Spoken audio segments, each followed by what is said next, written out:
next edition of Chairman's Chat, and we are here today with Travis Campbell. Travis is our amazing candidate from House District 10, and he's kind of unique in that a little bit different from a lot of our candidates, which is one of the reasons that we are really excited about what he's doing, the campaign he's running, and it's coming up really soon. Quick, yeah. Like ballots arrive in 2 weeks. 2 weeks, yeah. And It's they fast. arrive in the mail. Yeah, it's going to be here any moment. So anyway, let's start with a little bit of introduction for people who don't know you. Okay.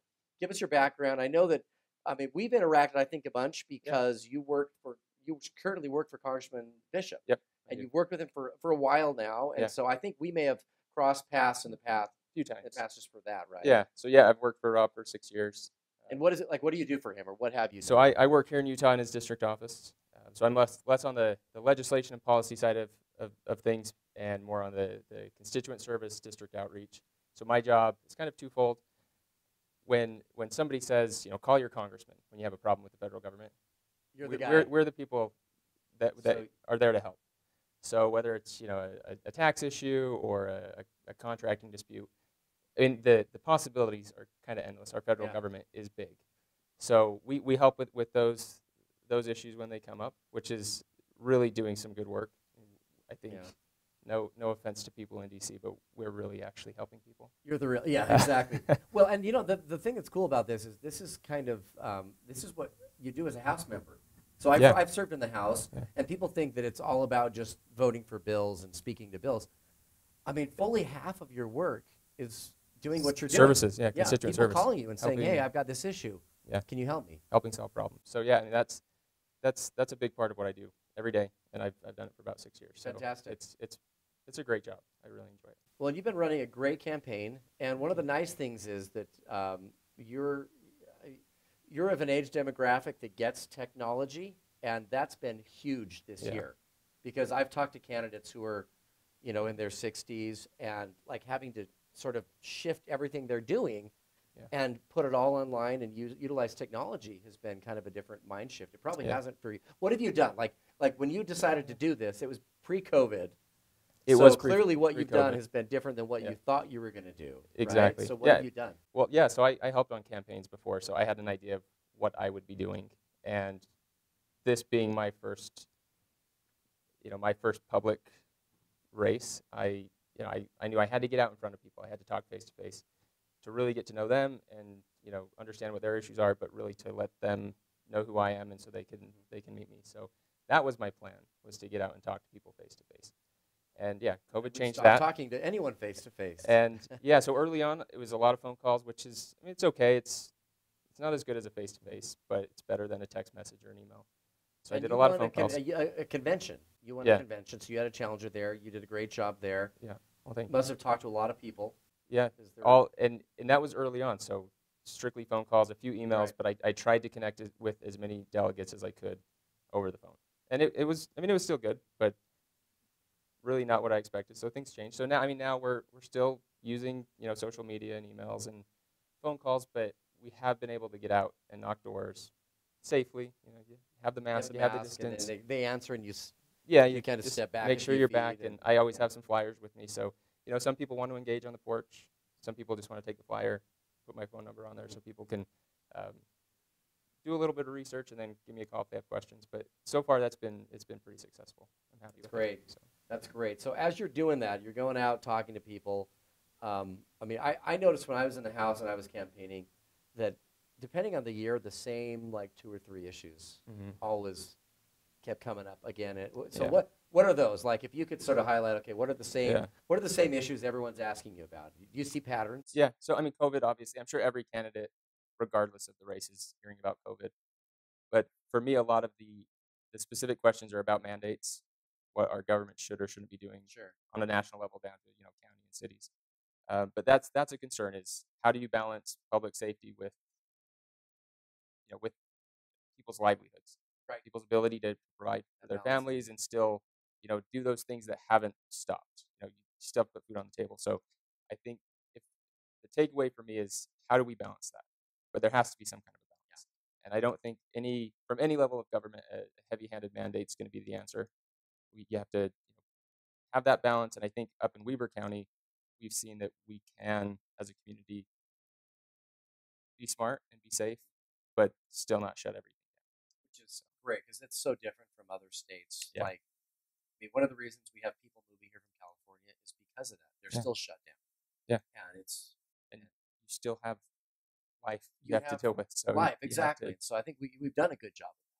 And obviously it's a balancing. And so you're going to upset people no matter what you do. Yeah. Which is part of being an elected official, but part of listening being a to party chair, part of being anything in politics, right? but you have to listen to everybody and kind of look at that holistic approach and make sure that you're taking in all points of view. And I think that's how you find that balance. What that balance is. Exactly. So you hear from a lot of people, and as you hear from them, I'm just curious, what is it what surprised you the most? Like, what of all the things that have happened, you probably had a mental picture of here's what it's going to look like. Yeah.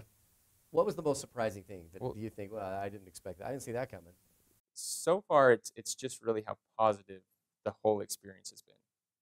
If you just watch the news and you just look at the internet, the world seems very negative. But getting out and talking to people, it's been very positive. And it's really encouraging, when you have some random guy like me show up on your door wanting to talk politics, how many people are willing to engage in meaningful discussions that aren't, they're not negative. They're friendly. You can, even when you have disagreements, we're still having a good conversation about what's important and what options we would have as a state, what we should be doing or what we should not be doing. And I probably only had maybe a handful of interactions that I would say are negative, which is really encouraging how overly positive it has been. And So it's sort it of was not kind like of surprising. Facebook at all. Not at all. No, I mean, when you're face to face with somebody, and that's why I wanted to do that, with my campaign, is get out face to face, because then you really get to know somebody, and you have a better, a more human to human interaction. Yeah.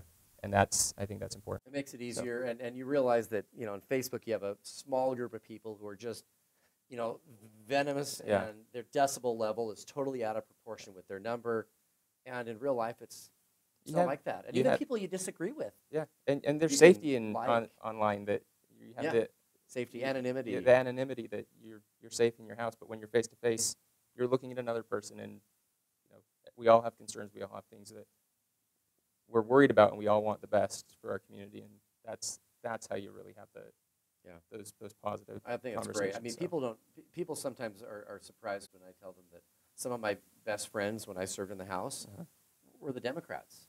They said, "Well, I thought you disagreed all the time." I said, "We did all the time, and they were wrong all the time." It's weird that one group of people can be wrong on so many issues so much of the time, but it's because we had this respect, and you could have a civil conversation and friendship, and exactly that sort of thing. So I'm going to say when, because I'm convinced you're going to win, and I'm really excited about this. So when you're sworn in January as a member of the House, if you could sort of pick one issue, like this is the Travis Campbell issue, what would it be? Like you could tackle? So I think it's something that the broader issue is something everybody talks about, and that's education. I've got two little kids, so obviously education is going to be important to me personally. So 2 and 4. 2 and 4. Okay. So my 4-year-old's in preschool.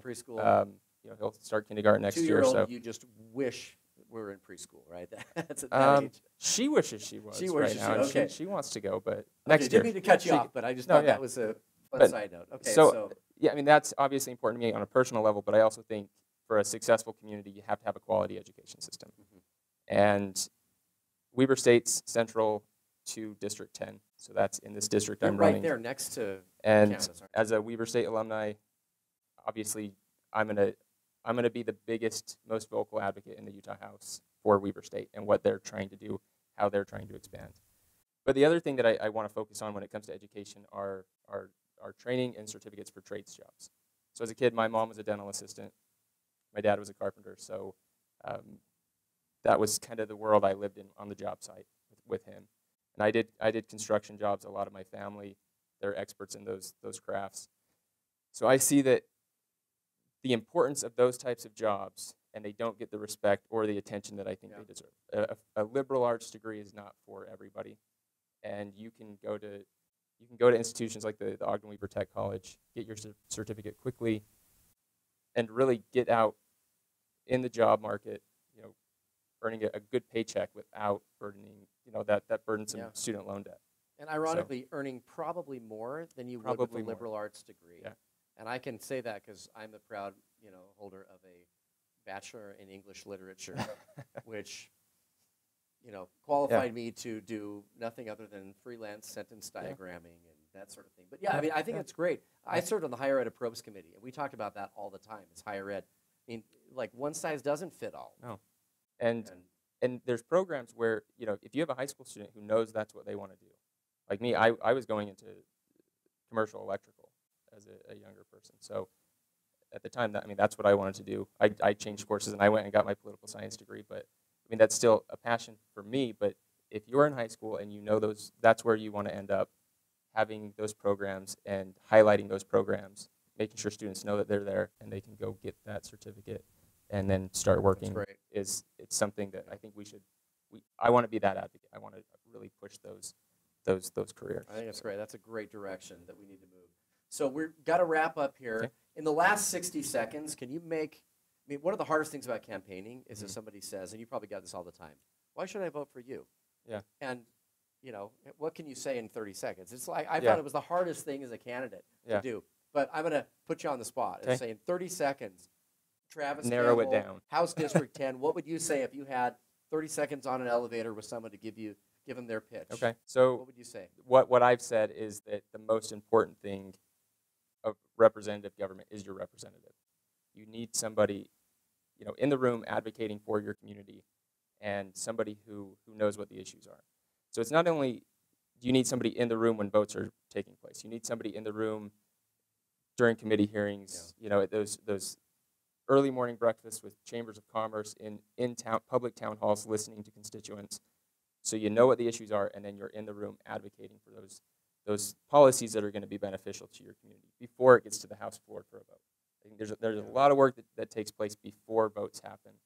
So that's what I want to do. That's the person I want to be, is that advocate who knows the community, who's accessible, who's there, listening to people, and being able to take that information to the legislature and make sure that we're really representing District 10. And the funny thing is, you've actually done it. Most people running for office have never you've done it, working with Congressman Bishop. I mean, you know what it's like to get those calls. You've met with a lot of those groups. And so, anyway, so we're really excited. Well, really excited. Those I'm excited of you too. In the Ogden area, District 10, which is, you're sort of, describe that, just east, So north of Weber? I'm trying to picture where it is on the map. Weber's kind of central, so the central east part of Ogden, a little bit of the southern part of South Ogden City, and then a little bit of the town of Uinta. But really that central east area of Ogden is the main part of District 10. But yeah, that whole So area. for those of you living in that area of Ogden, this is your candidate. He's phenomenal and would be a tremendous asset to the House. And so be sure to vote for him. Your ballots will arrive in roughly 2 weeks. When they do, be sure to vote for Travis Campbell. So anyway, thanks, Travis, Eric. thank you for being here. This thank has you been for having me. fantastic. Yeah, I hope great. people get a chance to kind of know who you are and get a feel for you. And we wish you all the best. Thank you very much. All right, thanks.